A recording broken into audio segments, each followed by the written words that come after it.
Hello, folks. Let's start our third lecture for Geology 1040. This one's about plate tectonics. What do we mean by that?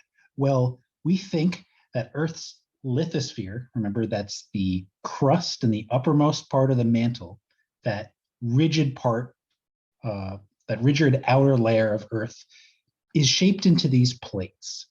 Plates that are shaped something like this. They have a wide range of different sizes and shapes, but we think that the Earth is kind of cracked into these plates. Some of them are mostly oceans, some of them are mostly continents.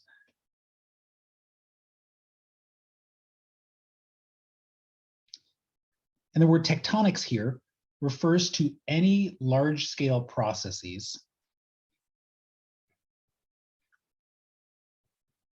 that influence the shape, the morphology, the structure of Earth's crust, being the outermost part of the lithosphere there.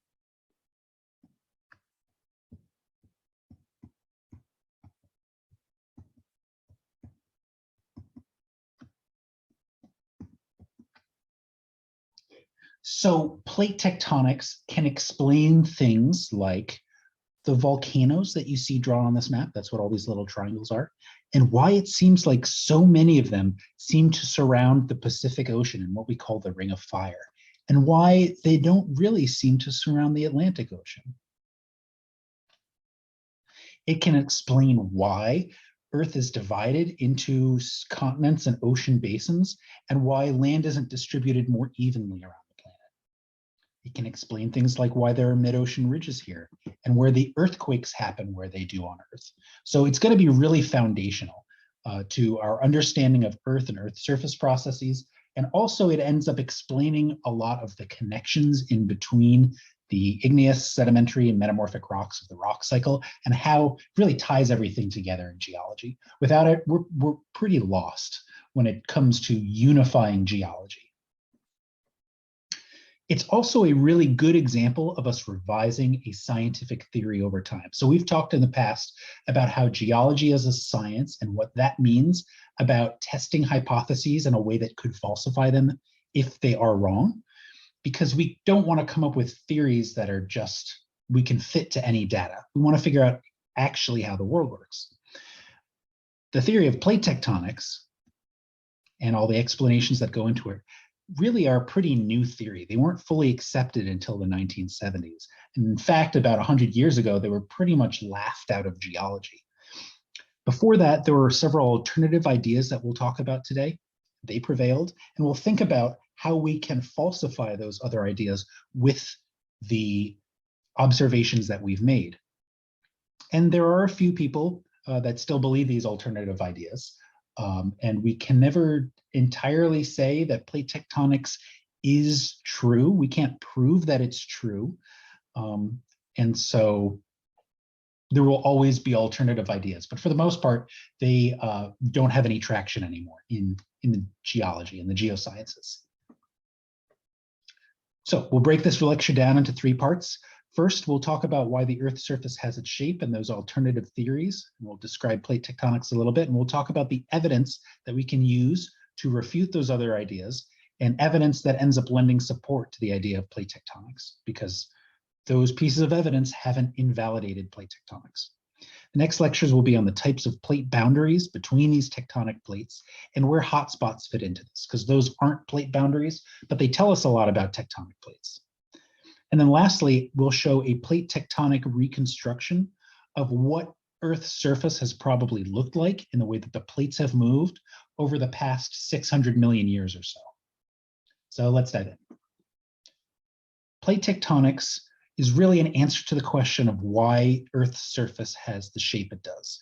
Here we're looking at a map image of Earth where the color scheme reflects the elevation, where green and yellow and orange and red are going to be places that are above sea level, and then light to dark blue are places that are below sea level. Looking at this map, we can see a few features. First, that we have separate large continents and ocean basins like these. And that for the most part, those two are separate things with a couple of little islands, you know, Iceland and Hawaii out here. But really, for the most part, you have continents and you have oceans, and you don't have this wide, even distribution of where the land is. It's grouped into specific places. Why is that? Why also do we seem to have very specific elevations that much of the land seems to be that? There's a whole lot of green in the land surface on this map, and then all of the yellow, orange, and red, for the most part, seems to be concentrated into relatively linear bands in certain spots. Some of the bands are thicker in some spots than in other places. Why could that be? What controls that distribution of elevations?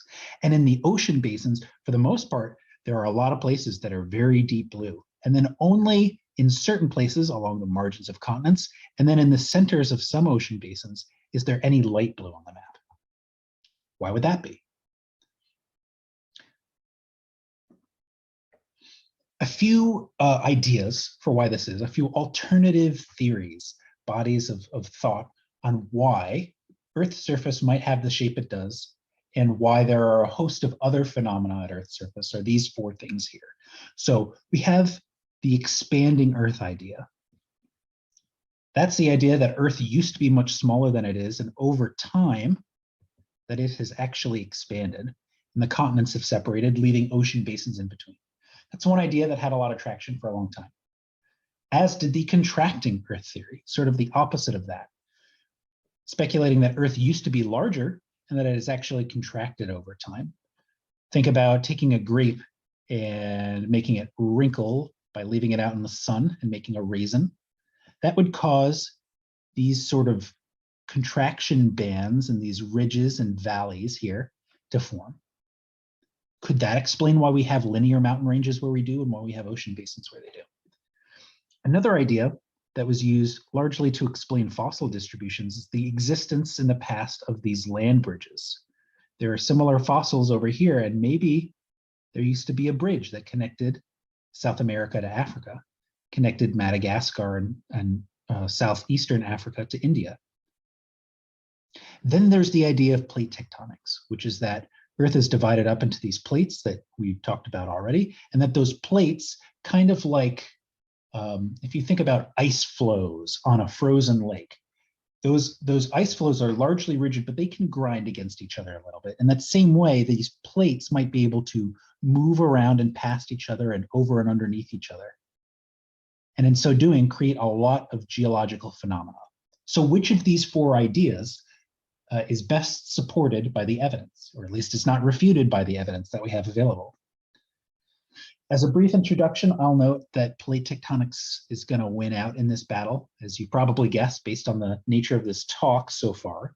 But keep that in mind as we're going through thinking about the other three theories as well. Once again, plate tectonic theory is that Earth is composed of these rigid plates like ice flows on a lake. You could imagine taking an egg and cracking it, but not cracking it so much that any of the yolk or the white falls out, just that the eggshell itself is sort of cracked into these strange geometric shapes. And some of those shapes, if you ever cracked an egg like that, some are larger, some are smaller, some are really tiny altogether. In plate tectonics, these plates will slide past each other, move apart, or crunch together. And thus, where these plates are crunching together or moving apart or sliding past each other, there's a lot geologically happening at those margins or those plate tectonic boundaries that we'll talk about.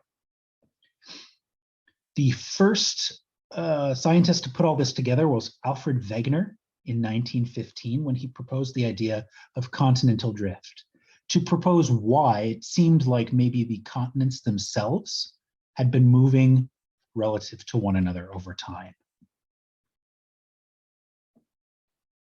So you'll see this name a couple more times, so keep Alfred Wegener in mind.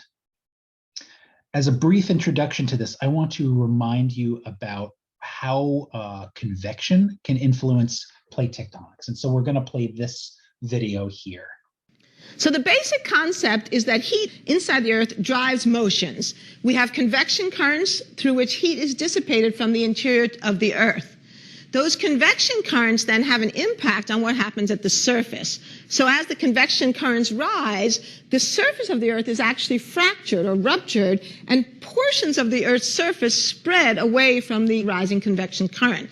That spreading drags the surface of the Earth along and eventually back down into the interior of the Earth in what we call subduction zones.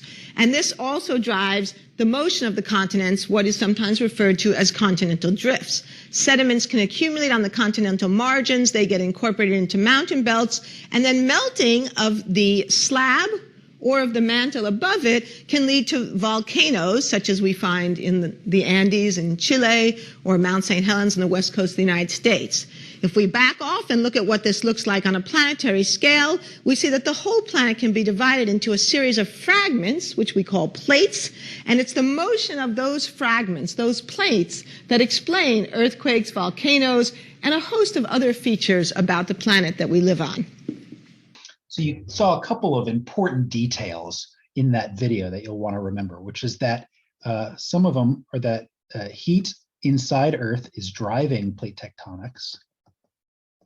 And that's by causing convection cells inside Earth. So the asthenosphere and the mantle is convecting, that is moving in a ductile manner, sort of flowing like a fluid, although it's not all magma down there. Remember that, it's more like silly putty.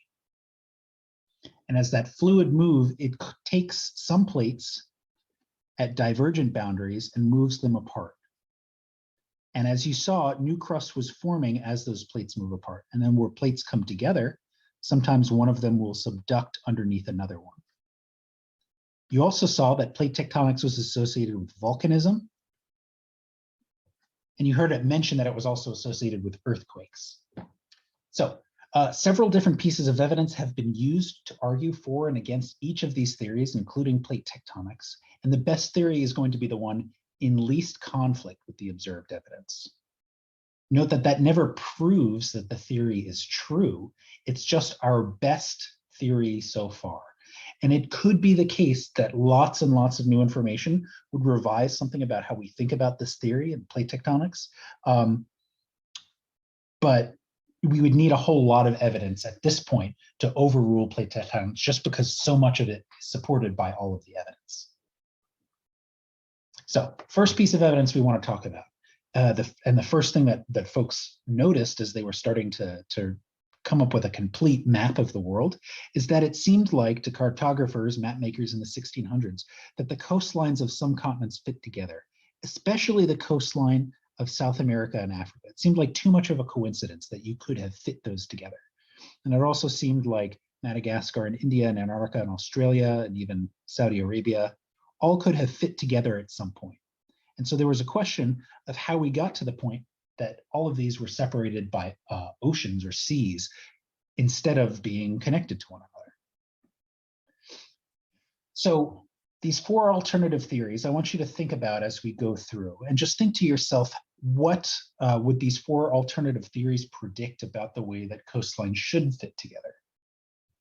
Think about that for a moment, and then I'll give you a couple thoughts of my own.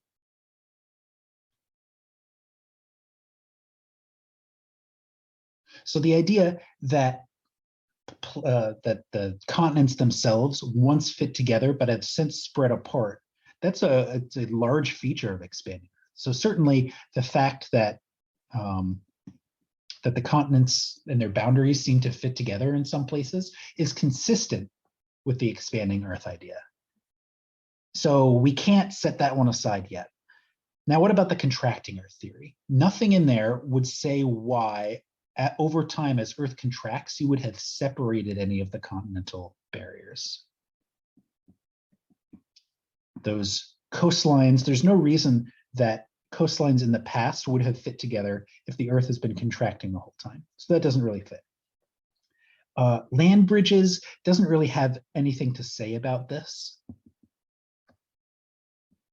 So we can't say much there. And certainly plate tectonics, it's possible that the continents were once joined and have since moved apart due to some reason. So far, it's looking fine for plate tectonics and expanding Earth, and really it doesn't say anything about land bridges. But the contracting Earth theory simply by looking at this fit of the coastlines, you can probably guess that that one's not going to be very well supported. Let's think about another idea here. What would these theories predict about where fossil species should match up? So back in Earth's past, there were different organisms that lived and have since gone extinct, and we can look at the fossil record of those species to figure out when and where they lived, geologically speaking. What would we expect the distribution to be under each of these theories? So under expanding Earth, we might expect something like certain species lived in one place, but then when the continents split, that those species distributions would sort of fall out with them, and they might go extinct in one spot and then another. But so here, your species should probably be split as the continents split.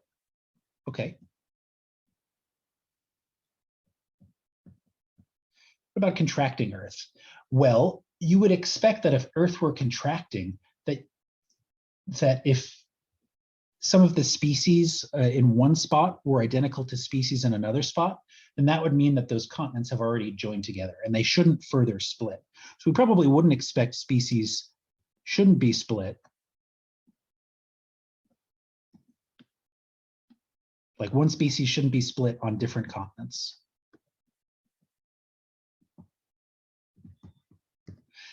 With land bridges, we would expect species to really only match where we can identify that land bridges were in the past. So if South America and Africa were connected, they should have been had lots of species crossing those bridges,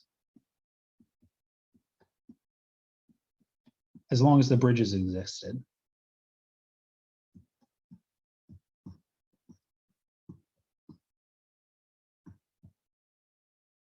In plate tectonics, we could expect a sort of complex pattern, right? Where at some point, two continents are joined together so that species will match at a time and place where continents are joined. But we wouldn't expect one species to appear in separated continents at any given time.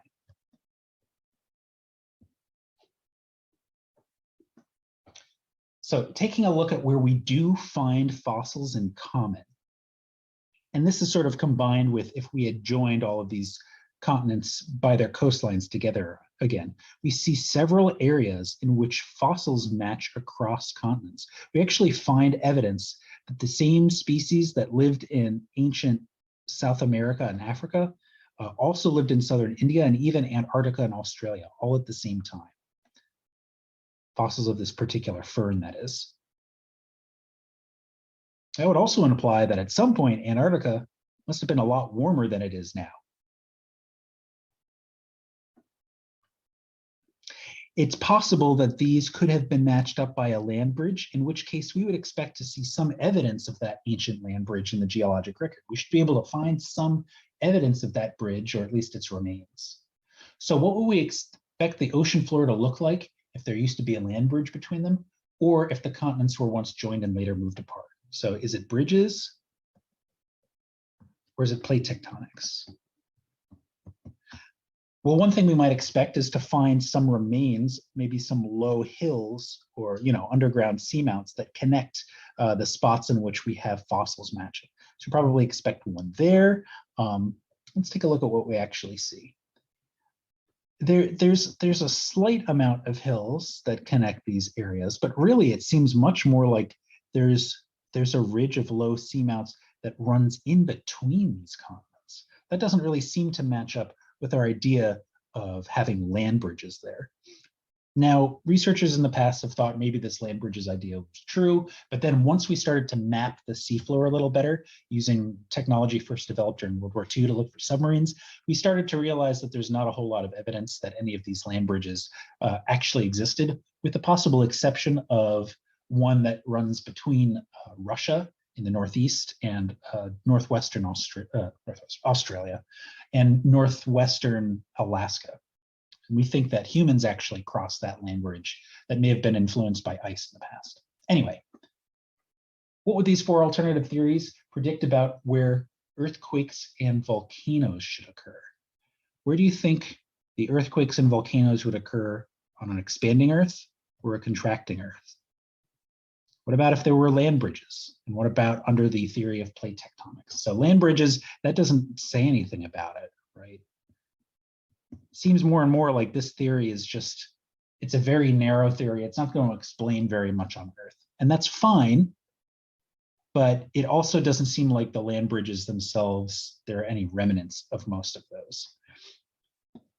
On a contracting Earth, this could maybe explain earthquakes, but only in places where the Earth is contracting.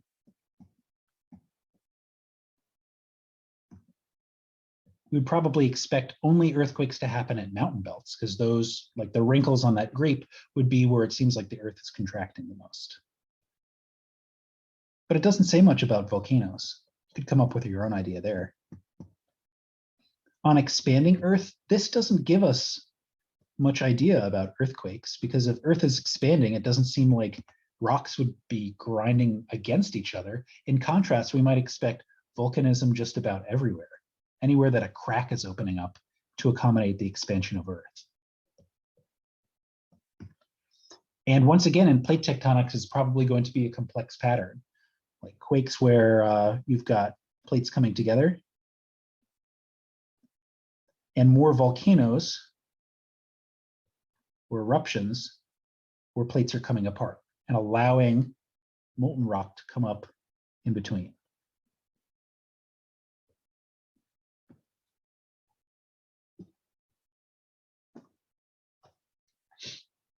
We do see that geological activity does tend to be localized along certain boundaries, and some have volcanoes and some don't.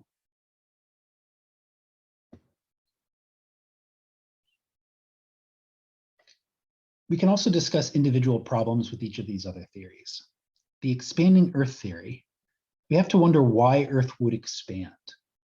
What would cause it to expand? Why would it have been so much more dense before? Or is it the case that we have matter being added from space? You would expect, if that were true, to see lots of evidence of meteor strikes. And we only see a few on Earth's surface. So if we were adding a bunch of mass by meteors colliding with Earth, we would expect to see that evidence, and we just don't. Could it be due to rebound?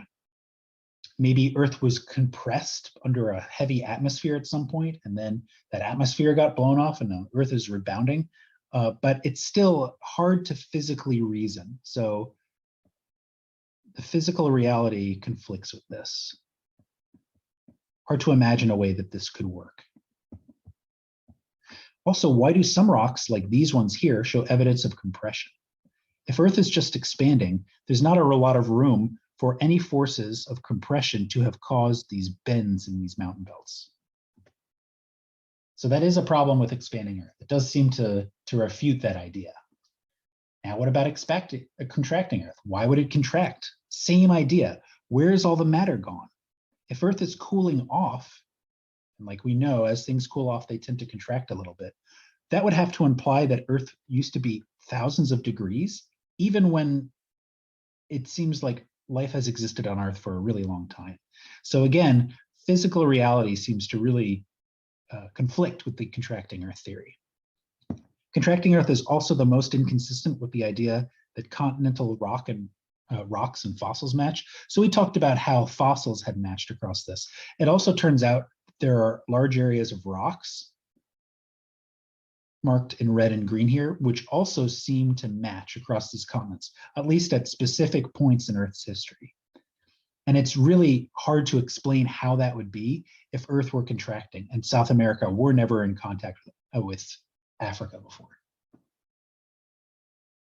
We can also, I'll just note this, we can correlate the same rocks that you're used to in eastern Tennessee, the Appalachians and the Great Smokies. Those same rocks continue all the way up into Canada, Nova Scotia, and all the way across into the British Islands, Ireland and Scotland, and the Caledonian Mountains up through Scandinavia. It turns out that those are all made of the same rocks. And how could that be if Earth were contracting over time? What would have created this gulf, this Atlantic Ocean in between them? It doesn't seem like contracting Earth is really going to work for that. The land bridge theory, like we saw, there wasn't really evidence of seafloor land bridge remnants, or we don't even see any dino fossils on that seafloor like we would expect if there used to be a land bridge there. This theory also can't explain a lot of different things, like where earthquakes and volcanoes are, and it can't explain those changes in local climate over hundreds of millions of years. We saw that one firn that seemed to be just about everywhere, where it seemed to be in Antarctica and South America, at least ancestrally. And the fact that land bridges existed, if the continents were always in the same spot, it really can't explain why the climate seems to have changed over time. The idea of plate tectonics as originally envisioned, Alfred Wegener's theory of continental drift, he thought that continental rock, that the continents themselves plowed through the seafloor, grinding it up as they went. And physicists at the time said that there was no source of energy powerful enough to accomplish that, which is why the theory was originally discredited. Over time, we have realized that it isn't plowing through these rocks, but that the oceanic rocks are moving just as much as the continental rocks are, just past each other at convergent plate boundaries. Some more evidence, there are ancient glacial deposits, and some of these places are in the tropics today, like India and Central Africa. And we see those all across the Earth. Once again, we see tropical plants, fossils in polar regions like Antarctica. And so in order to accommodate these, we decided that maybe plates subduct or sink, driven by convection under one another. And over time, we developed some evidence to suggest that those subduction zones actually exist. At those subduction zones, we do have an increased amount of mountain building and volcanism that seems to reflect the fact that one plate is subducting under another one.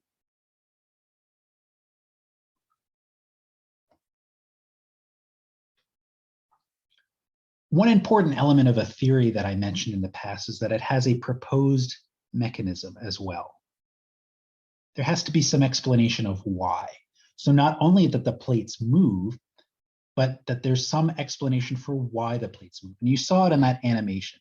The idea is basically that there's a lot of heat in the core, the center of the Earth. That heat causes part of the mantle to heat up.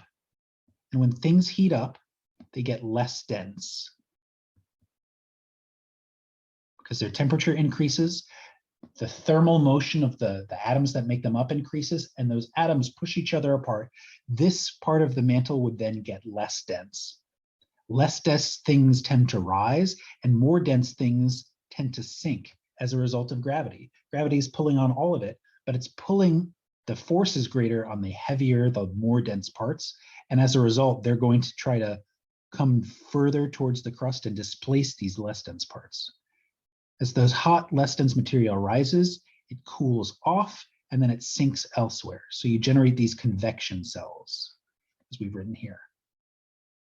So convection is going to drag, because you see how these arrows are moving. As they rise, then they have to move across to fall elsewhere. And that moving across, in part, is going to drag on these plates. In part, the fact that this hot, less dense material is here is going to heat up this and make it less dense and push it up.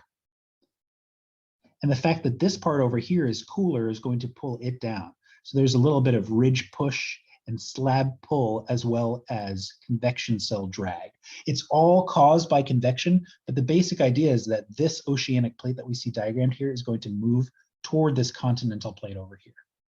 And that explains a lot of the motion of Earth's plates on Earth's surface.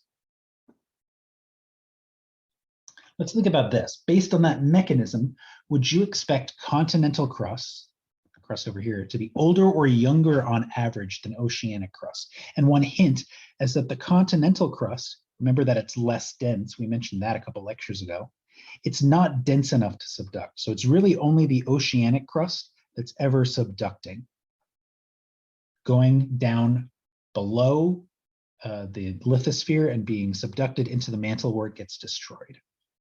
So what does that mean about the age of the rocks?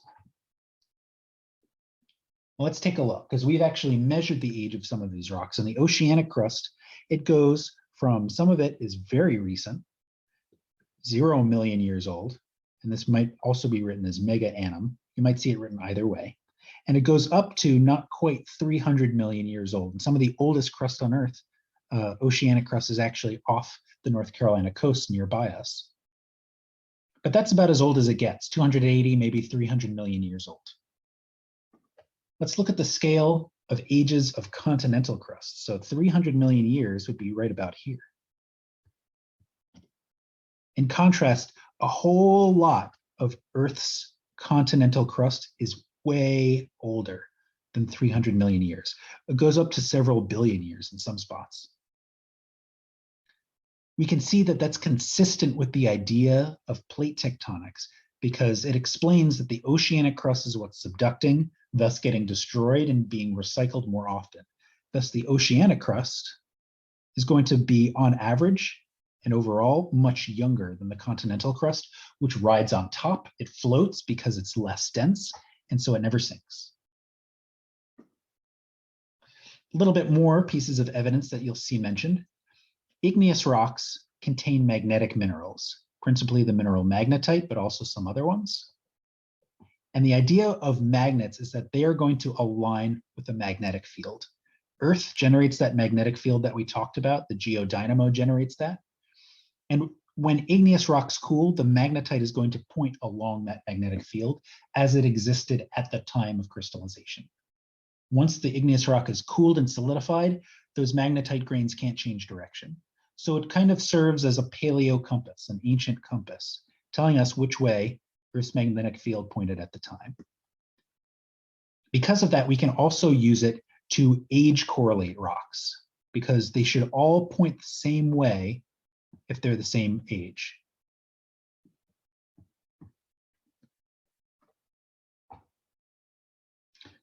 Another piece is that Earth's magnetic field can flip sometimes. So sometimes a compass mineral would point north, and sometimes every 100,000 millions of years, it flips so that any magnetic minerals like magnetite would end up pointing south instead. And over time, igneous rocks and something like a continental volcano can give us a record of those magnetic reversals. And so by reading an ancient volcano, we could figure out over time about how often those flips have happened and allow us to correlate to rocks that are in oceanic crust as well. We end up seeing, when we read the magnetism in these rocks, we see a sort of magnetic strip effect where at first we'll have rocks that all point one way, and then those after a little time, the rocks near this plate boundary here will start to point in a different direction. And then later in time, they'll reverse themselves. On either side of this plate boundary, there will be symmetrical distributions of magnetism, about the same amount of north pointing material here, and then as on the other side, about the same amount of south pointing material here as on the other side. What this implies is that rock is forming, then moving away from this mid-ocean ridge. Somehow, it seems like oceanic crust is actually spreading from these ridges over time. This is also where you find the newest stuff. If you were to age date this might be 0 million years, and this might be 20 million, and this might be 40, and so on and so forth. If we put all that together, it seems like none of these pieces of evidence conflict with the idea of plate tectonics. Some of them conflict with the other theories, but for the most part, plate tectonics is supported by these ideas. It's not refuted by them.